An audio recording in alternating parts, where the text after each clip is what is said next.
Just want to thank you, Rachel, for taking the time out of your day to come give me from tips from the top. So thank you so much for taking your time. It's an absolute pleasure. I'm really happy to help. So if I could start by asking you, when you were a student here at Wycombe High, did you know that you wanted to be a journalist or a news presenter? What inspired you to take this career path? Do you know what? I didn't even know I wanted to do it until I was probably in my fourth year at university.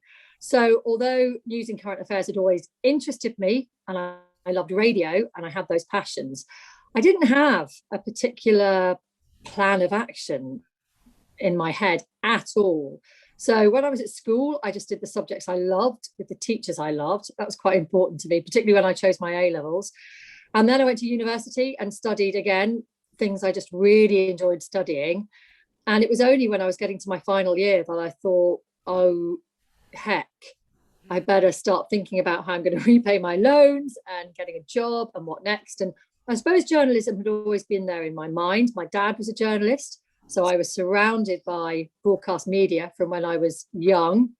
And I had this passion for radio in particular. That was what I really, really wanted to work on. So I applied for a postgraduate diploma in broadcast journalism in my final year, pretty much at university. And that then set me on the path to working, first of all, in local radio for a number of years, which I loved. It really taught me all the groundings of being a good journalist and a really very good understanding of what it is to make good radio. And then from there, things kind of just moved on and grafted away and then started working for Five Live back in 2003. And I've been here ever since. Oh, brilliant. Thank you so much. I think I relate as well what you're saying about your favourite subjects. I That was definitely the biggest factor when I was choosing my A levels. Choosing the subjects I love most and the teachers I love most as well was a really big factor. In my I think decision, it's really important to know that you shouldn't panic if you don't have a career path in mind. It's brilliant if you do, but I think love of learning yeah. is fundamental, particularly when you're going through your A levels and then onto higher education. Oh, definitely. So would you say that Wycombe High was a good springboard for a successful career as a reporter or presenter? I mean, yeah, I think it would have to be. I'd have to say yes. It was great because it was a fantastic school for me academically.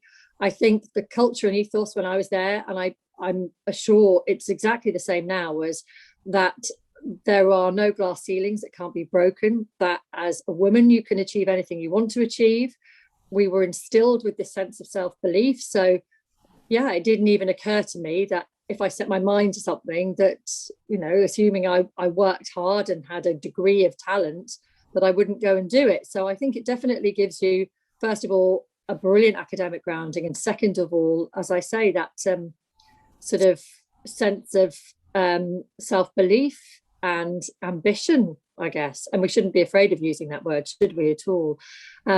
And also, to be honest, I had such a great community of friends at Wycombe High who I still am in touch with now and still go and have weekends away together. All the girls I met when I was in, was it second year then? So what would it be, year 8 now? Yeah. I'm still really, really good friends with. So I suppose as well, it allowed me to feel really secure in myself because you could work hard, you could study hard, but you could also play hard as well. And so I began to develop that kind of balance in my life when I was at Wycombe High. Sometimes it gets a bit imbalanced and it's a bit one way or the other. But overall, I think all those facets really help you on your way to achieving what you want to. So I'm about to present my first ever live TV show as so what advice or tips could you give me?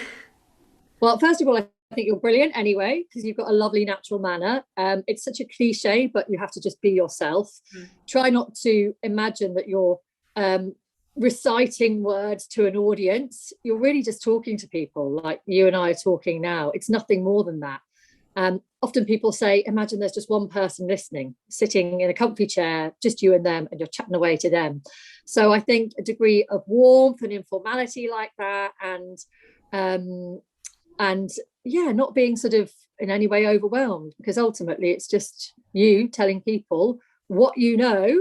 You know more than them. You're the expert actually on this occasion, aren't you? So I think you can entirely relax and enjoy it. Oh, brilliant. Thank you so much.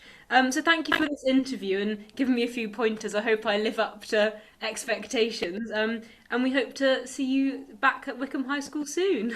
Let's hope so. Let's hope so. I shall be at home taking notes and giving you feedback. But you'll have a great time, Evie. Good luck.